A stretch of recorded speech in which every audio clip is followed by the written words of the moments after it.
الرحمن الرحیم ماہ رمضان کے اعمال بیان کیے جا رہے ہیں۔ ماہ رمضان اللہ کا وہ بابرکت مہینہ کہ جس میں اللہ کی ذات نے قرآن مجید کو نازل کیا، وہ مہینہ کہ جس میں روزے کو فرض قرار دیا گیا، اور ایسی عبادت کہ جہاں پر آپ اگر روزہ رکھ کر سو جاتے ہیں تو سونا بھی عبادت، اور اگر سانس لیتے ہیں تو یہ سانس بھی تسبیح کی مانند، اور اگر ایک آیت کی تلاوت کرتے ہیں تو پروردگار جو ہے وہ پورے قرآن کے برابر ثواب دیتا ہے، اور اگر کسی مومن کا روزہ افطار کرتے ہیں تو خداوند عالم آپ کے گناہ معاف کر دیتا ہے۔ یہاں پر ایک ایک قدم پر پروردگار کی رحمتیں نازل ہوتی ہیں، لہذا اس شب آپ نے 4 رکعت نماز پڑھنی ہے، جو 2 کر کے پڑھنی ہے۔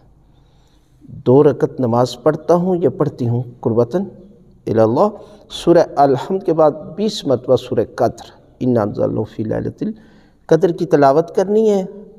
ہر رکعت اسی طرح پڑھنی ہے۔ اس کا اجر کتنا ہے؟